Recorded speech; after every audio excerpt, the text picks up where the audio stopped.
ऐन महिला दिनाच्या रात्री राहुरी शहरातील गाडगे महाराज आश्रम शाळेमध्ये चौकीदार म्हणून कार्यरत असलेले परमेश्वर मुलमुले यांची पत्नी ज्योती मुलमुले हिने आपल्या राहत्या घरी गळफास घेऊन आत्महत्या केली आहे।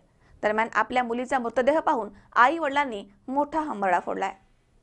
1.5 वर्षांपूर्वी विवाह झालेल्या 22 वर्षीय विवाहितेने ऐन महिला दिनाच्या रात्री 11 ते 12 वाजच्या सुमारास शहरातील गाडगे महाराज आश्रम शाळेत असलेल्या आपल्या राहत्या घरामध्ये गळफास घेऊन आपली जीवनयात्रा संपवली आहे।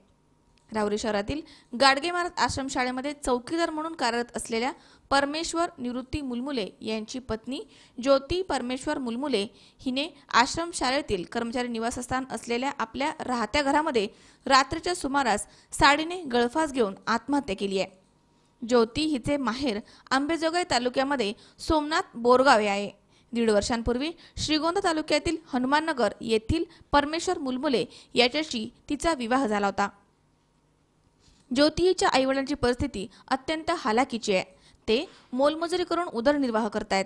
ज्योतीचे वडील अंकुश मुसळे यांनी काम करत असलेल्या मालकाकडनं हात उसने पैसे घेऊन मुलीचे लग्न लावलं होतं। दरम्यान लग्नासाठी घेतलेले उसने पैशांपैकी 10,000 रुपये देणं बाकी आहे। सासरी नांदत असताना नवरा त्रास देत असल्याची माहिती पुढे आली आहे। लग्नाच्या 8 महिन्यानंतर ज्योती हिला नवऱ्यानं माहेरी पाठवलं होतं। त्यानंतर 4 महिने माहेरी राहिल्यानंतर आई वडिलांनी समजूत घालून मुलीस पुन्हा सासरी पाठवलं। त्यानंतर 8 मार्च रोजी मुलीने आई वडिलांशी फोनवरनं संवाद साधला होता। माहेरवरनं आई वडील तिला भेटायला येणार होते, मात्र रात्री फोनवरनं मुलीने गळफास घेतला असल्याची माहिती कळताच अंबेजोगाई येथून 300 किलोमीटर अंतर पार करून मुलीचा मृतदेह पाहण्याची वेळ या आई वडिलांवर आली आहे।